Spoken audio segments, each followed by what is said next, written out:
इस वीडियो में आज हम सीखेंगे insert graphics in Microsoft word. Microsoft word में सिर्फ हम टेक्स्ट, पैराग्राफ्स या टेबल्स ही नहीं बना सकते, बल्कि हम कुछ ग्राफिक्स भी ऐड कर सकते हैं। ऐसे कि अगर आपने कुछ इमेजेस ऐड करने हैं, पिक्चर्स ऐड करनी है, या आप अपनी कंपनी का लोगो ऐड करना चाहते हैं, तो वो आप इस ऑप्शन के ज़रिए कर सकते हैं। इस वीडियो में आज हम सीखेंगे कि आप मुख्तलिफ शेप्स कैसे इंसर्ट कर सकते हैं माइक्रोसॉफ्ट वर्ड में, पिक्चर्स कैसे ऐड कर सकते हैं माइक्रोसॉफ्ट वर्ड में, और एक और ऑप्शन होता है वर्ड आर्ट का, इसे कैसे इंसर्ट किया जाता है। एग्जाम्पल के लिए हमने यहाँ पे एक फाइल हमारे पास मौजूद है जो किसी एक बैंक की एक फाइल है, और इसके अंदर हमारा टास्क ये है कि इसका जो हेडर है, जहाँ पे आपको उस बैंक का नाम लिखा हुआ नजर आ रहा है, इसके ऊपर अगर मैं डबल क्लिक करता हूँ तो ये बैंक का हेडर आपके सामने ओपन हो जाएगा। यहाँ पे बैंक का टाइटल तो लिखा हुआ आ रहा है, लेकिन यहाँ पे बैंक का लोगो मौजूद नहीं है।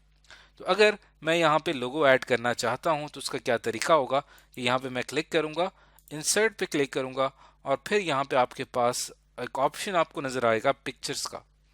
इसके ऊपर हम आते हैं और फिर आप इसी ही डिवाइस में हमने इस बैंक का लोगो सेव किया हुआ है, और ये हमारे पास मौजूद है एक्सरसाइज फाइल्स में, चैप्टर नंबर 6 में। ये हमारा बैंक का लोगो है, इसको मैंने सेलेक्ट किया, इसको यहाँ पे आपने इंसर्ट किया। अब आप देखें कि ये बैंक का लोगो आपके हेडर सेक्शन में ऐड हो चुका है। तो इनिशियली स्टार्ट में ये काफ़ी बड़ा दिखाई दे रहा है, आप चाहें तो इसका साइज यहाँ से कम कर सकते हैं। अब देखिए हमने इसका साइज यहाँ पे कम कर दिया। तो ये एक ग्राफिकल ऑब्जेक्ट हमने यहाँ पे ऐड किया है, कंपनी का लोगो, जो कि आपको यहाँ पे शो हो रहा है। और उसके बाद हम यहाँ पे इसको, जो हमारा हेडर एंड फुटर का सेक्शन है, इसको हम यहाँ पे क्लोज कर देते हैं।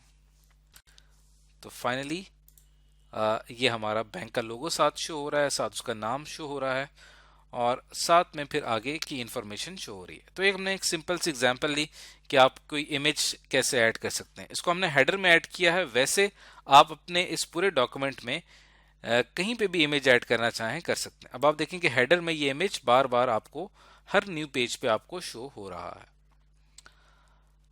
तो चाहे आप डॉक्यूमेंट के किसी भी हिस्से में हैं और आप वहाँ पे कोई एक इमेज ऐड करना चाहते हैं, तो फॉर एग्जांपल मैं यहाँ पे मौजूद हूँ, मेरा कर्सर यहाँ पे है, इंसर्ट पे जाते हैं, पिक्चर्स पे जाते हैं, दिस डिवाइस में आप आएंगे, और ये एक कंपनी के मैनेजर की पिक्चर है जो कि हमने यहाँ पे ऐड कर दी है, जो कि आपको इस कंपनी के बारे में बता रहा है।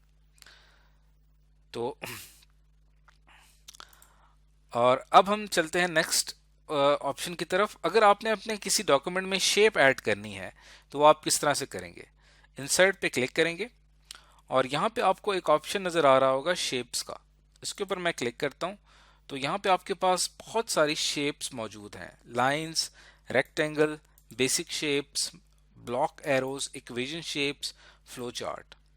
इसमें से आप किसी भी एक शेप का कैटेगरी में जाके वो शेप सेलेक्ट कर सकते हैं। अब आपसे एग्जाम पॉइंट ऑफ व्यू से ये चीज़ इंपॉर्टेंट इसलिए है कि आपको कोई भी एक शेप ऐड करने के लिए कहा जा सकता है, उसमें आपने इंसर्ट पे जाके उस शेप को आपने तलाश करना है। जिस भी शेप को आपको इंसर्ट करने के लिए कहा जाएगा, वो शेप को उनने कोई नाम दिया हुआ होगा। जैसे फॉर एग्जांपल यहाँ पे फ्लो चार्ट के सेक्शन में अगर मैं आता हूँ और किसी भी एक शेप में मैं अपना माउस लेके जाता हूँ, तो यहाँ पे उस शेप का नाम लिखा हुआ आ रहा है कि ये शेप किस बारे में है। जैसे यहाँ पे मैं लेकर गया तो ये डिसीजन मेकिंग के बारे में, तो ये डिसीजन की शेप है जो कि एक डायमंड बॉक्स है। इसी तरह इस शेप के ऊपर अगर मैं स्क्रॉल करता हूँ तो ये आपको एरो अप नज़र आ रहा है। यहाँ से हम इसको थोड़ा सा और जूम करके देख लेते हैं ताकि आपको ज़्यादा आसानी के साथ नज़र आए। तो हर शेप का एक ख़ास नाम है। अब फॉर एग्जांपल यहाँ पे मैं सेलेक्ट कर लेता हूँ एक शेप, स्टार्स में हम आते हैं और ये एक स्टार शेप मैंने सेलेक्ट कर ली। तो आपने देखा मेरा कर्सर थोड़ा सा चेंज हो गया। अब जहाँ पे मैंने शेप ड्रॉ करनी होगी वहाँ पे मेरा कर्सर मौजूद है। यहाँ पे ये देखिए मैंने एक शेप ड्रॉ कर दी, और इसको ड्रॉ करने के बाद शेप का फॉर्मेट सेक्शन ओपन हो जाता है। अब फॉर्मेट सेक्शन जो है ये एक बहुत ही वाइड हमारे यहाँ पे ऑप्शंस होते हैं जो कि हम इस शेप के ऊपर अप्लाई कर सकते हैं। सबसे बेसिक जो चीज़ मैं आपको सिखाऊंगा वो क्या है, शेप स्टाइल्स का। इसके ऊपर मैं आता हूँ तो यहाँ पे डिफरेंट शेप स्टाइल्स दिए हुए हैं। देखिए यहाँ पे मैंने ग्रे स्टाइल सेलेक्ट किया तो शेप स्टाइल कंप्लीटली चेंज हो गया। तो किसी भी एक शेप स्टाइल की तरफ आप जाएंगे तो उस शेप स्टाइल को भी खास नाम दिया हुआ है। जैसे आप देखें कि मेरा माउस इस वक्त मौजूद है coloured fill olive green accent 3, इसके ऊपर मैं क्लिक करूंगा तो ये इसको सेलेक्ट कर लेगा। तो एग्जाम में ऐसे ही होता है कि आपको क्वेश्चंस दिए हुए होते हैं कि आपने ये इस शेप स्टाइल अप्लाई करना है। जैसे यहाँ पे है सब्टल इफेक्ट रेड एक्सेंट 2, इसको अप्लाई करूंगा तो ये आ जाएगा। तो यहाँ से आपने नाम रीड करने हैं, शेप, अपना माउस का कर्सर ले जाके वहां पे आप माउस रीड करते चले जाएंगे। इसी तरह शेप स्टाइल्स में आप इसका जो है वो कलर चेंज कर सकते हैं, और इसके अलावा आप इसके थीम कलर्स चेंज कर सकते हैं, और इसके साथ साथ आप इसमें डिफरेंट इफेक्ट्स डाल सकते हैं। देखिए इसमें मैंने शेडो इफेक्ट्स डाल दिया, या इसमें आप ग्लो इफेक्ट डाल दें। तो डिफरेंट स्टाइल्स हैं जो कि आप यहाँ पे ऐड, ये देखें ये इसके अंदर आपने एक 3D स्टाइल ऐड कर दिया है। अब ये 3D व्यू आपको शो कर रहा है। तो ये मुख्तलिफ शेप स्टाइल्स हैं जो कि आप किसी भी एंटर की गई शेप के ऊपर अप्लाई कर सकते हैं। शेप्स का जो सेक्शन है, वापस हम इंसर्ट पे आते हैं। शेप्स का सेक्शन अक्सर हम माइक्रोसॉफ्ट वर्ड में जब डॉक्यूमेंट्स तैयार कर रहे होते हैं, जहाँ पे हमने कहीं पे कोई फ्लो चार्ट बनाना हो, वहाँ पे ये हमारी बड़ी ही हेल्प करते हैं। ऐसे मैं यहाँ पे एक न्यू डॉक्यूमेंट में जाता हूँ और ब्लैंक डॉक्यूमेंट में मैं आता हूँ, इंसर्ट पे आते हैं और यहाँ पे मैं एक फ्लो चार्ट बनाना शुरू कर देता हूँ। बहुत आसानी के साथ आप ये फ्लो चार्ट बना सकते हैं। ऐसे यहाँ पे हम स्टार्ट करते हैं फ्लो चार्ट को। यहाँ पे डिफरेंट आपको नज़र आ रहे हैं। लेट्स सपोज कि ये एक फ्लो चार्ट, ये एक सिंबल जो है फ्लो चार्ट के किसी भी एक प्रोसेस को जाहिर कर रहा है।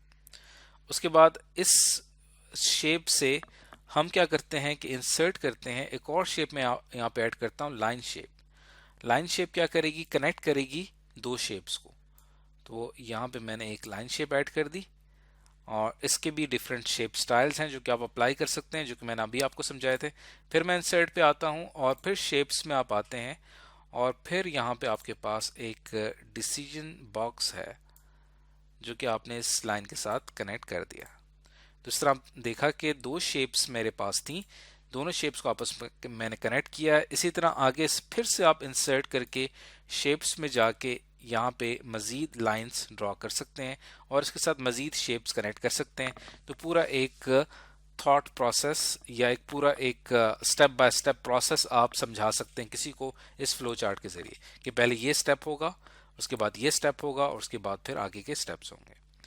इसी तरह आप इसके ऊपर राइट क्लिक करके इस पे अगर आप कोई टेक्स्ट ऐड करना चाहें तो आप कर सकते हैं। जैसे यहाँ पे आपको एक ऑप्शन नज़र आ रहा है ऐड टेक्स्ट का, इसके ऊपर मैं क्लिक करता हूँ तो यहाँ मैं कोई फार्मूला लिख सकता हूँ, जैसे कि a plus b is equal to c। अब ये मैंने एक फार्मूला लिखा है। अब यहाँ पे ये हमारे पास डिसीजन बॉक्स है, और यहाँ पे मैं एक टेक्स्ट ऐड कर सकता हूँ, if a is greater than b, और फिर आप आगे इसमें मजीद काम कर सकते हैं। तो हमने शेप्स के बारे में पढ़ लिया, पिक्चर के बारे में पढ़ लिया। लास्ट हम बात करेंगे वर्ड आर्ट की। इससे पहले हमारे पास एक डॉक्यूमेंट था, फॉर एग्जांपल इसमें एक पैराग्राफ है, उसकी हेडिंग है हिस्ट्री। इंसर्ट में मैं आता हूं और यहाँ पे टेक्स्ट में एक ऑप्शन नजर आता है, इंसर्ट के टेक्स्ट के ग्रुप में मुझे एक ऑप्शन नजर आ रहा है वर्ड आर्ट का। इसके ऊपर मैं क्लिक करता हूं तो मेरे पास डिफरेंट वर्ड आर्ट्स हैं जो कि मैं अप्लाई कर सकता हूं अपने किसी भी एक टेक्स्ट में, जिससे मेरा टेक्स्ट ज़्यादा वाज़ेह और खूबसूरत दिखाई देगा। अब जैसे ही मैंने इस टेक्स्ट को सिलेक्ट किया और उसके बाद यहाँ पे फॉर एग्जांपल ये मेरे पास एक वर्ड आर्ट है जिसका नाम यहाँ पे लिखा हुआ आपको नज़र आ रहा है, एक्वा एक्सेंट कलर 5। इसके ऊपर मैं क्लिक करता हूँ तो देखिए अब ये मेरा टेक्स्ट कितना वाज़ेह तौर पे और कितना अच्छा दिखाई दे रहा है। यहाँ से आप चाहें तो इसका साइज कम या ज़्यादा कर सकते हैं, और आप इसको यहाँ पे एडजस्ट करना चाहें तो यहाँ पे एडजस्ट कर सकते हैं। तो इसे कहा जाता है word art. Exam point of view से इंपॉर्टेंट है क्योंकि आपको कोई भी एक टास्क में किसी भी एक टेक्स्ट को कहा जा सकता है कि आपने इसमें ये वर्ड आर्ट में इसको कन्वर्ट करना है।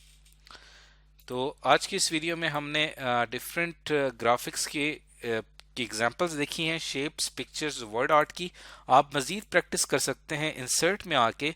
इलस्ट्रेशन का जो सेक्शन है यहाँ पे आप शेप्स और पिक्चर्स के ऊपर मजीद प्रैक्टिस कर सकते हैं। इसके अलावा आइकन्स का भी जो ऑप्शन है ये भी इजी है, इसको आप इजीली अप्लाई कर सकते हैं। बाकी की जो ऑप्शंस हैं इसमें स्मार्ट आर्ट आता है, चार्ट्स आते हैं, और इसमें स्क्रीनशॉट आता है, 3D मॉडल आता है। इसको हम आगे की वीडियोस में समझेंगे। फिलहाल आपने शेप्स और पिक्चर्स के ऊपर प्रैक्टिस करके उनके डिज़ाइन और फॉर्मेट के ऊपर काम करना है।